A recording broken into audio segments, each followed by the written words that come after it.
tout le monde, c'est Letty, bienvenue dans cette vidéo Art Journal pour Crazy Little Craft. Je travaille toujours sur mon Art Journal carré avec ces pages en sorte de carton bois en fait, donc c'est quelque chose de très poreux, pas lisse du tout, d'où les coups de petite mousse sur la surface, vous voyez que c'est très difficile à étaler, mais justement aujourd'hui c'est ce qui m'intéresse et c'est pour ça que je ne cherche pas du tout à les faire disparaître, puisque là je réalise un ciel et en dessous je vais réaliser une plage. Les coloris utilisés, vous les voyez apparaître à l'écran. Et là aussi, je vais tirer parti de tous ces petits à-coups que l'on voit donc dans le ciel pour faire cet effet moutonneux d'un ciel bleu avec des petits nuages, avec des choses un petit peu différentes. Et dans le sable aussi, on n'a pas quelque chose de très linéaire, donc je me sers de ça. Alors, je veux garder cet effet moutonneux, mais je vais quand même l'adoucir un peu. C'est pourquoi j'utilise de l'eau avec un pinceau très large, tout simplement pour en mettre beaucoup rapidement, puisque comme je suis sur une surface poreuse, l'eau va être absorbée tout de suite et rester là où je la pose. Même si vous me voyez faire des allers-retours avec mon pinceau, c'est quand même assez peine perdue. Une fois que l'eau est posée sur la feuille, elle reste là où elle est. J'arrive pas à l'étaler vraiment. Une fois que c'est bien sec, je vais réintervenir avec ma couleur bleue de Distress et un des tampons de la collection, enfin de la planche à la plage. Et je vais créer une ligne de transition entre la mer et le sable, comme si la mer venait s'échouer sur le sable comme elle le fait dans la réalité. Et l'avantage de ce tampon, c'est qu'Élise l'a dessiné de telle manière que l'on peut poursuivre la ligne sur la longueur voulue. Vous voyez, il n'y a pas de coupure entre chacun des tamponnages, on a vraiment l'impression d'une ligne qui continue sur toute la longueur de ma page. À nouveau, le même geste, mais cette fois-ci avec de la Versamark. Je fais attention à décaler mon tampon, l'idée n'est pas de recouvrir ce que je viens de faire, mais de le compléter, faire en sorte que le bleu qui a été posé précédemment soit comme une ombre. Donc pour vous, effectivement, là, à l'écran, rien n'apparaît, mais ça va être beaucoup plus clair quand je vais mettre la poudre à embosser blanche. Voilà, vous voyez, la ligne blanche va venir sous la ligne bleue. Et ce sera encore plus clair une fois que j'aurai fait fondre ma poudre à embosser. Donc pour l'instant, le ciel se fond beaucoup trop avec ce que je veux être la mer. Donc je reprends ma mousse. Je ne mets de l'encre que sur le haut de la mousse pour vraiment faire une ligne toute fine et puis retravailler la transition entre le sable et la mer et venir mordre sur ce que j'ai fait avec la poudre à embosser pour vraiment remplir ces petites vagues. Et faire une ligne bleue beaucoup plus prononcée avec l'encre Salty Ocean. Vous verrez plus tard que je suis à nouveau intervenue puisque je trouvais que ça n'était pas suffisamment marqué, mais là mon papier était encore un peu humide, donc je passe à autre chose et je le laisse sécher tranquillement. L'autre chose, ce sont tous les éléments que je vais installer sur le sable, à savoir le château de sable, le seau, la pelle, le râteau et un ballon. J'ai choisi pour tous ces éléments de les ancrer dans la couleur dont ils seront parés par la suite, pour faire quelque chose de très doux. Je voulais pas qu'il y ait d'éléments qui l'emportent sur le reste, donc là j'ai tamponné 2 fois le ballon parce que ma première fois j'avais mal mis l'encre sur le tampon. Et je vais les mettre en couleur en utilisant un pinceau et de l'eau et en étalant la couleur utilisée pour le tamponnage. L'avantage de cette manière de faire, c'est que ce qui a été tamponné, par exemple pour le rouge, est d'un rouge plus profond que ce qui va être aquarellé bien sûr, puisque l'eau va avoir tendance à diluer un petit peu la couleur et faire en sorte qu'elle soit plus claire. Pour faire les effets d'ombre, j'utilise tout simplement toujours la même couleur, mais peut-être un peu moins diluée, et puis sur la plaque j'ai déjà réalisé, donc par superposition forcément, c'est un peu plus foncé. Et je fais exactement la même chose pour tous les éléments. Là je n'hésite pas à dépasser allègrement du trait puisque de toute façon je vais tout redécouper en suivant le trait.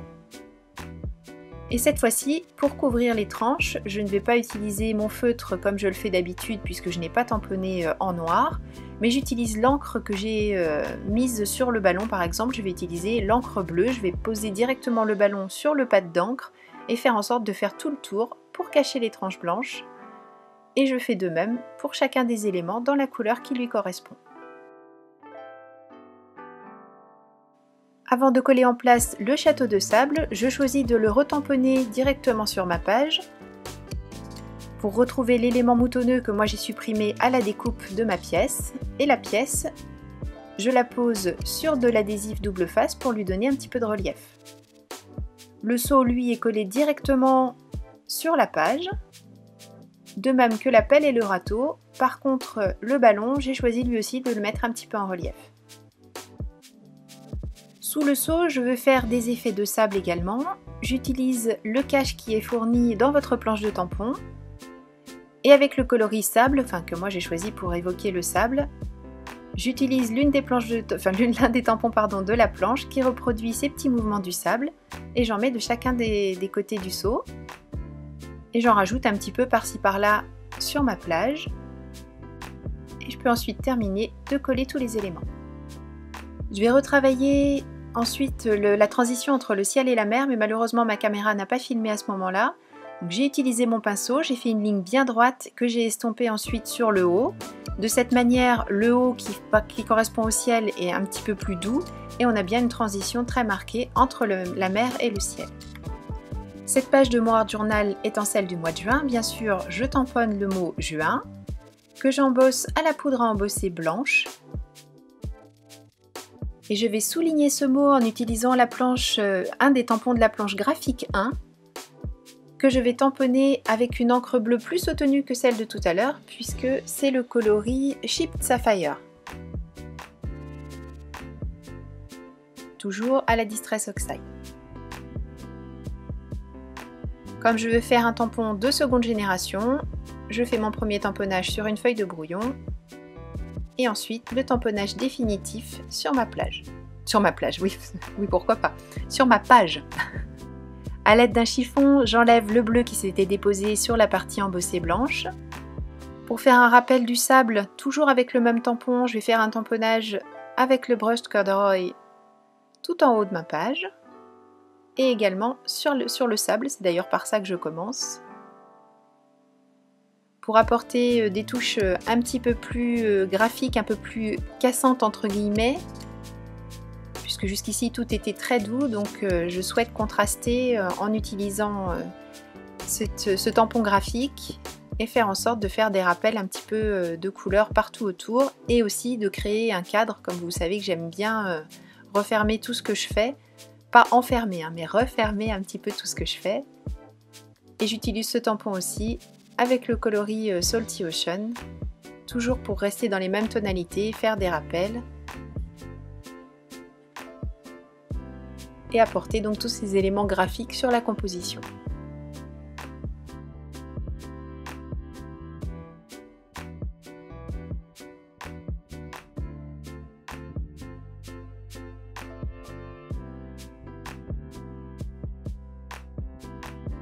Pour compléter le mot juin, je souhaite utiliser l'expression à la plage de la planche du même nom. Et pour la mettre en couleur, j'utilise deux coloris, le rouge qui m'a servi à faire les éléments pour jouer sur la plage, mais également le coloris sable. Bon, j'ai eu l'idée après en fait de les mêler tous les deux, d'où tout le rouge que j'avais déjà posé. Donc j'en enlève une partie sur le bas et je la remplace par le coloris sable. Et de cette manière, j'ai un tamponnage où on a une transition entre le rouge et le coloris sable et je trouve que c'est plutôt joli et ça fait un appel un petit peu en haut de la page et j'aime bien ce tamponnage. Pour continuer à former ce cadre, je vais contraster les couleurs, c'est-à-dire que je fais le tour en haut avec le coloris qui m'a servi en bas et inversement. Alors je suis pas forcément sûre que c'était une bonne idée, bon, j'ai choisi de le laisser comme ça, mais j'aurais peut-être dû faire ton sur ton, donc voilà, peut-être que je le changerai par la suite. Je voudrais ajouter deux éléments dans mon ciel parce que je le trouve un peu vide et je souhaite rajouter des mouettes. Donc j'ai pris un des éléments qui m'a servi à faire les petites vagues entre guillemets sur le sable et je ne mets de l'encre que sur la partie en V. Et vous allez voir qu'une fois posé, on a vraiment l'impression d'un oiseau au loin. Enfin, en tout cas, moi, ça me plaît beaucoup. Donc voilà, une manière de détourner les tampons et de penser à les utiliser un petit peu différemment.